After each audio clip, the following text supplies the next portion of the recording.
Kita tak ada. Kalau boleh saya nak buang terus sebenarnya syarat-syarat ni, tapi bincang, kita bimbang ada satu perkara lain, iaitu orang atas takkan aktif. Maka apa yang kita buat, kita aplikasikan konsep ji'alah, ataupun dalam sebutan lainnya ju'alah.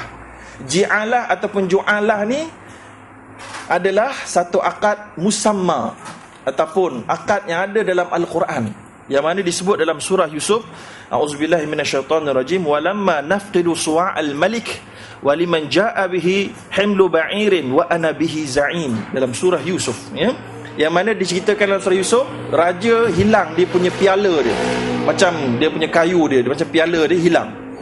Maka diberitahukan kepada rakyat, siapa-siapa yang boleh dapat jumpa piala raja yang hilang, maka akan diberikan hadiah sebanyak makanan sebanyak berat seekor unta.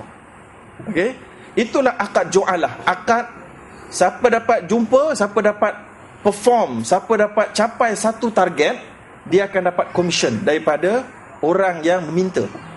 Jadi inilah akad yang kita gunakan dalam konsep multi-level storm readers. Maka syarikat storm readers, dia akan ahli dia, peserta akan dapat e-shop lepas ni. Ini payah sikit sebab patutnya Syah kena tengah lepas ni. Dia akan ada kedai maya. Kedai maya ni, peserta tidak akan ada barang itu sendiri. So peserta kalau masuk, dia bukan jual buku-buku. Storm reader ni bukan dia punya, bukan hak milik dia. Dia tidak ada hak ke atas, milik ke atas buku tu. Buku tu tetap storm reader punya, Telaga Biru punya. So mereka akad dengan syarikat storm reader apa? Akad wakalah, agensi, wakil.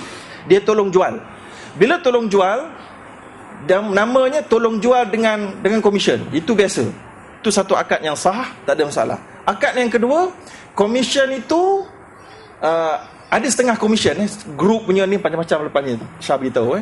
Ada grup punya lah, apa-apa lagi bonus akan dapat kalau ada jualan peribadi. Mula-mula Storm Reader cuba cadangkan belian peribadi. Siapa-siapa nak dapat komisen kena ada belian peribadi. Saya kata saya tak setujulah Syah. Syah kata kenapa tak setuju? Tak setuju payahlah ni. Saya kata habis tak setuju macam mana nak buat? Tak setuju, saya kata yang saya setuju jualan peribadi. Tahu tak apa beza belian peribadi dengan jualan peribadi?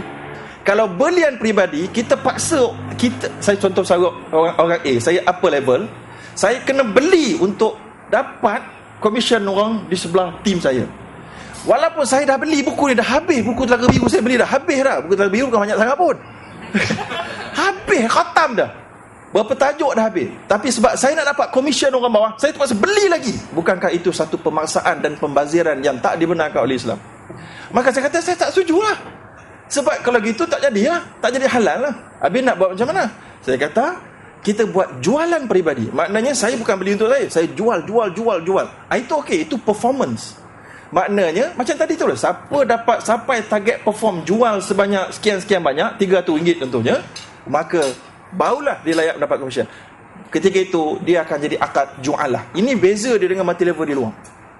Yang ketiga, beza dia dengan multi level di luar, sebahagiannya, ini bukan yang tadi tu kebanyakan, ini sebahagiannya. Ada setengahnya mereka jual laman web. Yang laman web ni kita boleh buat percuma.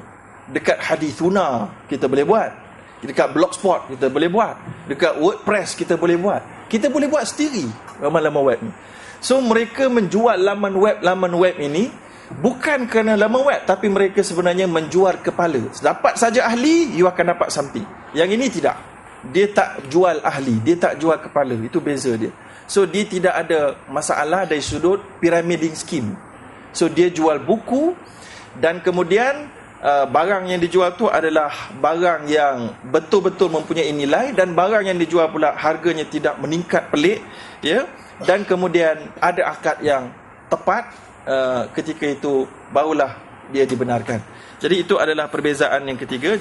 Jadi saya ada sediakan kertas pendek sebenarnya penerangan ni. Mungkin kalau sesiapa yang inginkan boleh dapatkan daripada urus setia, ya.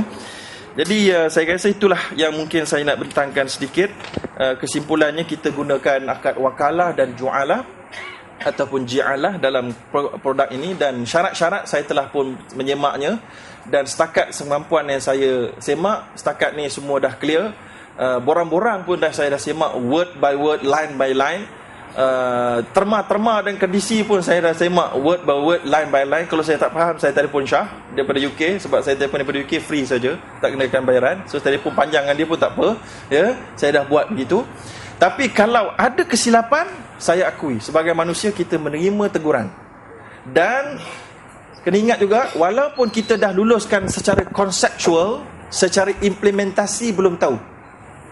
Secara implementasi kita akan pantau dari waktu ke waktu, ya. Walaupun saya tak berada di Malaysia, Ustaz Zahazan turut bersama, beliau akan pantau juga, dan saya juga akan cuba pantau dari masa ke semasa. Kalau ada kesilapan dari sudut implementasi, kita akan betulkan. Okey. Kemudian yang keseluruhnya, yang terakhir, ada yang mengatakan bahawa multi level yang ada di pasaran sekarang ni pun semuanya halal belaka. Sebagaimana dia pun ada akad yang sama juga, dia pun jualah juga, dia pun wakalah juga.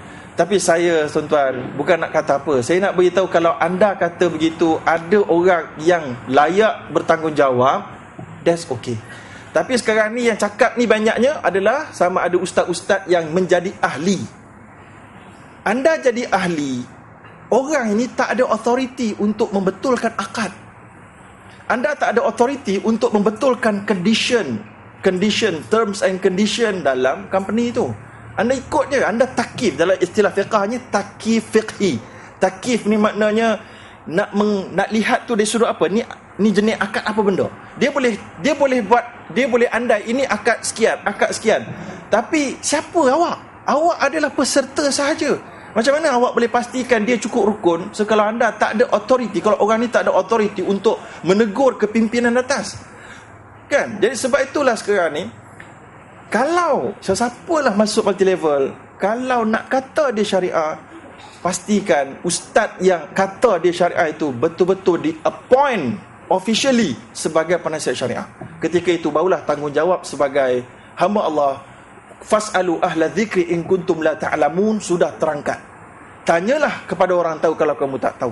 So, kita dah tanya, dia ada penasihat syariah, dia tanggung ke akhirat. Jadi saya punya tugas dengan Ustaz Zahazan dalam Storm Leader bukan mudah. Kami bertanggungjawab di hadapan Allah pertama-tamanya nanti. Sebab itulah saya tak boleh semak lebih-lebih kurang, semak sambil-sambil tertidur, tak boleh. Kena semak betul-betul faham setiap inci, setiap ayat, setiap word saya kena faham. Ya, jadi sebab itulah saya harapkan kita sama-sama boleh tegur-menegur, dan kita dah berusaha sekarang ni. Dan kalau masih ada rasa keraguan, saya rasa Haji Wahab ada beritahu, kalau siapa yang ada nak bertanya, kita tak bertanya sekarang ni sebab ni ucapan saya je. Bukan waktu bertanya. Kita boleh bertanya selepas